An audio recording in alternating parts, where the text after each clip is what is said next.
Hello, bachcho. Let's read out the questions. Question C. The plate capacitor of capacitance C has spacing D between two plates having area A. The region between the plates filled with N dielectric layers parallel to its plate, each of thickness delta equals to D by N.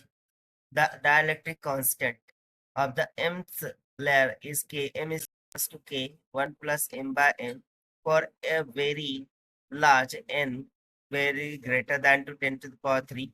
Then the capacitance C is alpha times of K epsilon A by T ln up to the value of alpha will be, while epsilon naught is a permittivity of free space.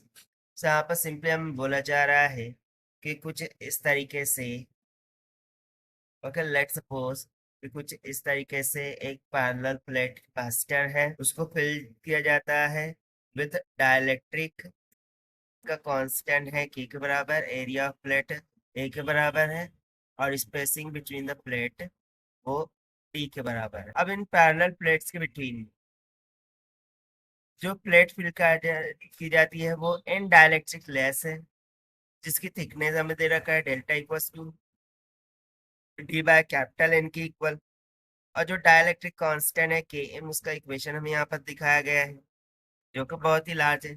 So capacitance कुछ ये निकल के आती है, तो हमें alpha का मान निकालना है। तो चलिए स्टार्ट करते हैं हम सोल्यूशन से, but before of its let's talk about the key concept which we are going to use here for this question. So since we know the formula of parallel plate capacitor given by C is equals to K times of epsilon naught times of A divided by D. So इसी फॉर्मूले का हमें यहाँ पर use करना होगा। But before of it, to calculate the capacitance, we have to take a small element of capacitor at a distance of x. So उसके लिए हम क्या करते हैं कि ये एक स्मॉल एलिमेंट हमने कंसिडर कर लिया है, ठीक है, जो कि है dx के बराबर at a distance of x from one plate of the capacitor, और इसको हम मान लेते हैं कुछ के एम के इक्वल है, जिसका डाइलेक्ट्रिक कांस्टेंट के एम के इक्वल।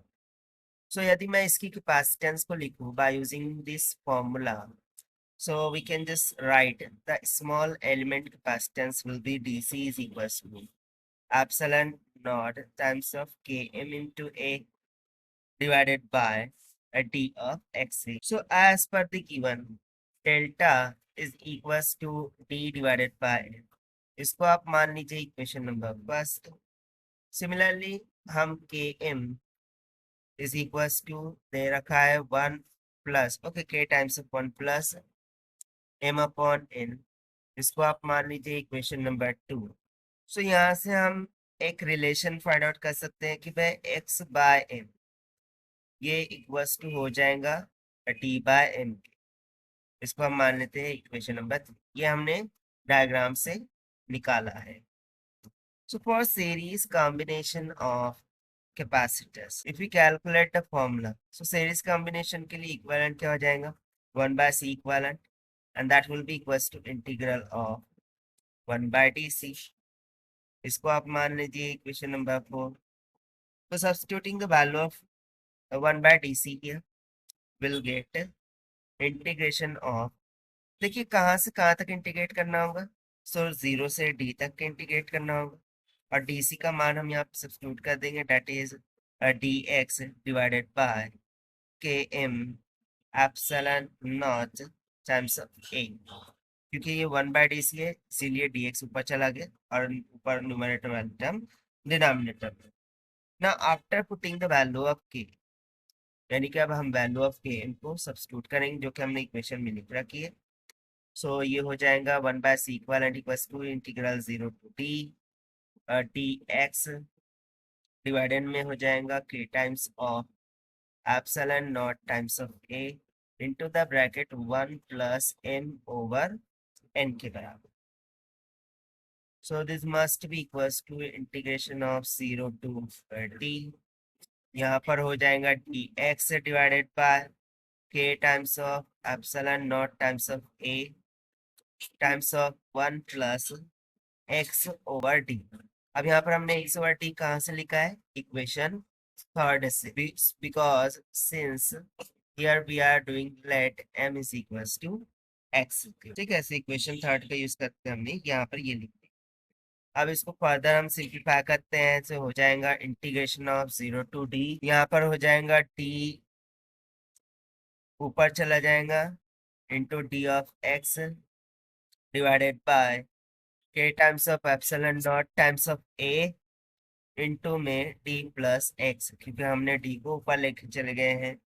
अब इसको फर्दर हम सिंप्लीफाई करते हैं, so 1/c equivalent this will be equals to, so यदि मैं इंटीग्रल निकाल लूँ, तो देखिए विथ रिस्पेक्ट टू dx हमें इंटीग्रेशन करना है, बाकी सम तो कॉमन निकल जाएंगी। सो यहाँ पर हमें d by k times of epsilon not times of a, इसको हमने कॉमन निकाल लिया। सो क्या बच जाएगा, सो ये हो जाएगा ln of d plus x के बराबर, और जो भी इंटीग्रल है वो कहाँ से कहाँ तक वेरी कर रहा था, 0 से d तक के लिए।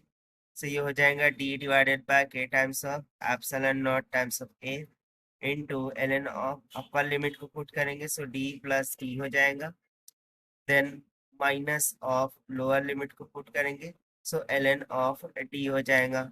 सो this will be equals to d by k times of epsilon not a, ना अकॉर्डिंग टू लॉग प्रॉपर्टी ये 2d बाय d हो जाएगा, सिंपली हो जाएगा ln of 2d by d। So देखिए d से d कैंसिल हो गया और ln ऑफ 2 बराबर आ गया। तो यहाँ से हम बोल सकते हैं कि ये हो जाएगा d by K epsilon not a into ln of 2। So चूंकि हमें सी इक्विवेलेंट निकालना था, C equivalent this will be equals to reciprocal ले लेंगे। सो ये हो जाएगा K times of epsilon naught into a divided by D ln of 2। So ये तो आ गई हमारे पास कैपेसिटेंस की वैल्यू, बट यही कैपेसिटेंस हमें यहाँ पर दे रखा था अल्फा टाइम्स ऑफ के epsilon not a by D ln। So इसको कंपेराइज कराने पर हमें अल्फा का मान कितना मिल गया, 1 की इक्वल, और यही हो जाएगा हमारा required answer for this question, जो कि हमने फाइंड आउट किया है by using the formula of parallel plate capacitance. So this is the required solution. I hope you understood well. Best of luck. Thank you.